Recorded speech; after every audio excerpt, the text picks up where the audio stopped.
लिए लोग कहते हैं कि महाराज लोग हिंदू मुस्लिम कर रहे हैं, कैसे बाबा है?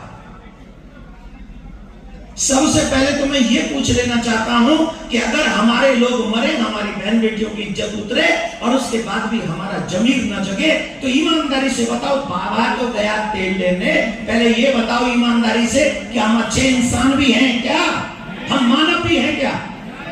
हमारी बहन बेटियों की इज्जत उतरती रहे, हमारे बच्चे जिंदा जलते रहे और हम बाबा बन के राम राम राम राम राम राम करते रहे, ये ठीक है? हम अपने समाज को जला नहीं सकते। कई लोग अपने समाज को जला के हमारे समाज को जलाने का काम कर रहे हैं और हम अपने समाज को जगा के बचाने का भी काम नहीं कर सकते। ये कैसी सेकुलरता है? जरा कृपा करके बताइए, ये सेकुलरता? कोई जलाता रहे, तुम बचाओ भी ना। आज बांग्लादेश में जैसी दुर्दशा है, हम हिंदुओं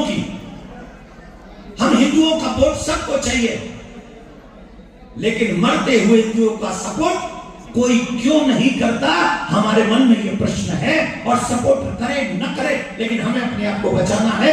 ये हमारा संकल्प, हमारा प्रण होना चाहिए, तभी हम लोग आगे बढ़ सकेंगे, तभी हम लोग जीवित रह सकेंगे। अब मैंने इतनी बात बोली, ईमानदारी से बताओ, मैंने किसी को मारने की बात बोली? मैंने किसी को गाली दी? मैं किसी को बुरा करने के लिए कुछ कहा? इसके बावजूद भी हिंदू मुस्लिम नहीं करता हूं।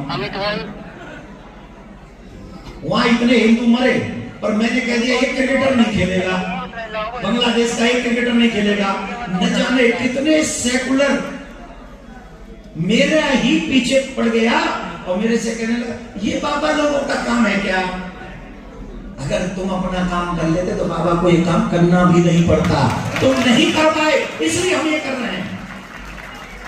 आपको करना चाहिए था ये काम। तो हमारा काम तो कथा करने का है। आज भी हमें आनंद कथा करने नहीं आता है, लेकिन अपने समाज को जब मरते जलते लुटते हुए देखते हैं तो हमारा हृदय कांप जाता है। और भगवान कहता है कि अगर मैं बंसी बजाता हूँ तो मैं सुदर्शन चक्र भी चलाता हूँ, तुम सिर्फ मेरी बंसी याद रख रहे हो, मेरे सुदर्शन को क्यों भूल गए? क्या कहते हैं? हमारे भगवान सुदर्शन चलाते कि नहीं चलाते? पर उस सुदर्शन से किसी देवता को कष्ट हुआ? उस सुदर्शन से किसी साधु को कष्ट हुआ? उस सुदर्शन से किसी साधारण मनुष्य को कष्ट हुआ? उस सुदर्शन से कष्ट किसको हुआ? किसको हुआ? किसको हुआ? उनको तो आज भी राधे राधे बोलना पड़ेगा।